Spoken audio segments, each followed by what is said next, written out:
तो ये पूरी तरीके से जेजेपी और बीजेपी इन दोनों का जो मिलन है वो कहीं ना कहीं ऐसा दिखाई देता है कि ये खनन माफिया का और शराब माफिया का मिलन है।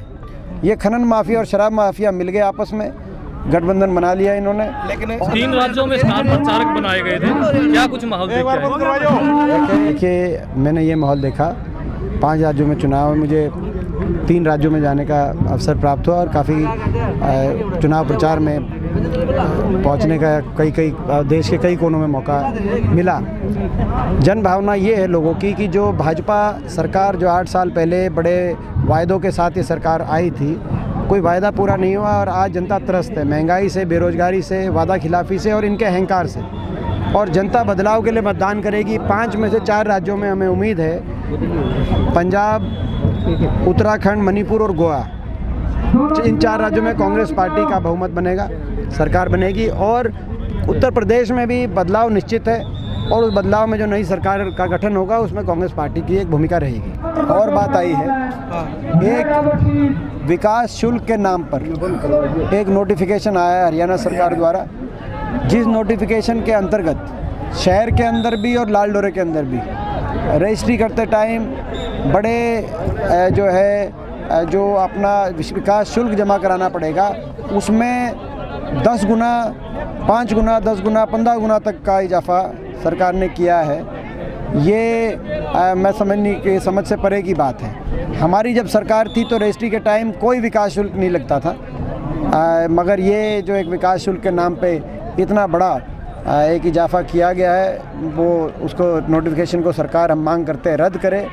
ये जन विरोधी है। ऐसा लगता है कि किसी न किसी बहाने बजट से पहले बैकडोर से जनता की, जो कि पहले ही आर्थिक मंदी की से त्रस्त है जनता के जो है जेब पे डाका डालने का बैकडोर से कोशिश है।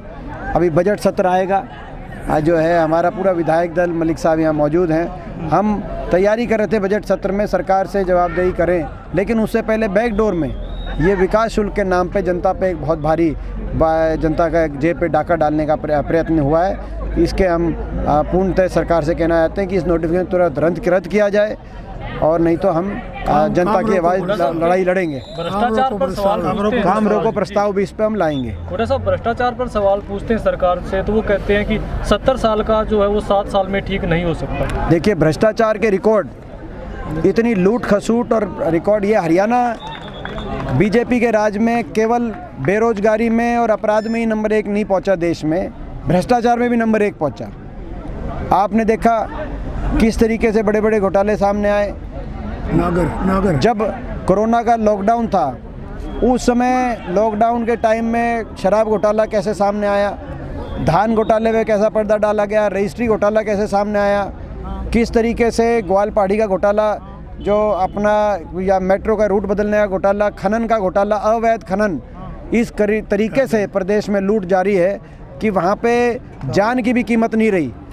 जो इस भ्रष्टाचार के राक्षस इतने हावी हो गए कि वो अपना जो है आम जो गरीब मजदूर है उसका खून पी के वहाँ पे आप देखो खनन के अंदर किस तरीके से जाने जा रही हैं। तो ये पूरी तरीके से जेजेपी और बीजेपी इन दोनों का जो मिलन है वो कहीं ना कहीं ऐसा दिखाई देता है कि ये खनन माफिया का और शराब माफिया का मिलन है।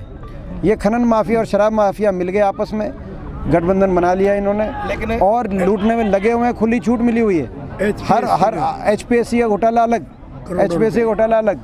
तो ये मैं समझता हूँ कि ये भ्रष्टाचार में भी केवल हम कहें कि बेरोजगारी में हरियाणा को नंबर 1 पहुँचा है सरकार ने, वो सही नहीं होगा। मानना चाहिए जो इन्होंने करके दिखाया है, इन्होंने भ्रष्टाचार में भी हरियाणा को नंबर 1 पे पहुंचा के दिखाया है। लेकिन बीजेपी के नेता तो कह रहे हैं पिछले सरकारों के दे नहीं सारी। बीजेपी नेता तो कुछ भी कहेंगे, ये उनका काम है। बीजेपी नेता तो जो मैं समझता हूँ कि उनका आप उनसे पूछिए। लेकिन आज जो हरियाणा 2014 से पहले प्रति व्यक्ति आय, विकास दर और खेल खिलाड़ियों के मान सम्मान में, गरीब आदमी के पेंशन में और किसान के सम्मान में, बुढ़ापे पेंशन में देश में नंबर 1 था, देश में नंबर 1 पे था। आज वो हरियाणा 7-8 साल की सरकार के बाद बेरोजगारी में, अपराध में और भ्रष्टाचार में नंबर 1 है। ये असंभव था, क्योंकि हरियाणा दिल्ली के 3 तरफ था। यहाँ बेरोजगारी में हरियाणा को नंबर 1 पर पहुँचाना असंभव कार्य था, लेकिन असंभव को भी संभव करके दिखाया है खट्टर और दुष्यंत सरकार ने, बीजेपी जजपा सरकार ने। आज आशा वर्कर, आंगनबाड़ी वर्कर करनाल में काफ़ी दिन से प्रदर्शन कर रही हैं। हुड्डा साहब भी वहाँ समर्थन करके आए थे, आपका क्या कहना है? हम उनकी पूर्णतः सहमत हैं।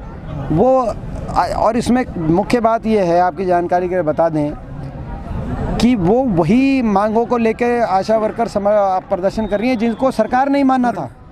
इस सरकार ने ही माना था उनकी मांगों को, और केंद्र सरकार ने भी माना था। लेकिन मानने के बाद सरकार की जो है बात की क्या वैल्यू हुई। और ये मुझे ऐसा दिखता है, ऐसी असंवेदनशील सरकार है, इनको ऐसा लगता है कि अगर कोई वर्ग प्रदेश में सड़क पर नहीं उतरा हुआ तो इस सरकार को कहीं ना कहीं बेचैनी हो जाती है। अब किसान आंदोलन वापस हुआ, किसान सड़क से किसी तरीके से 1 साल के बाद 700 किसानों ने अपनी जान कुर्बान करी। उसके बाद किसान जब सड़क से उठा तो इस सरकार को लगा कि 2, 4, 5 दिन कैसे बीत गए, ये बीच में कोई वर्ग नहीं बैठा हुआ। हमारी जो बहनें हैं, आशा वर्कर और जो आंगनवाड़ी, उनको सड़क पर बैठने मजबूर कर दिया सरकार ने। तो ये इस प्रकार की सरकार है कि जब तक कोई वर्ग सड़क पर नहीं बैठा हो तो ऐसा लगता है इस सरकार को बेचैनी रहती है।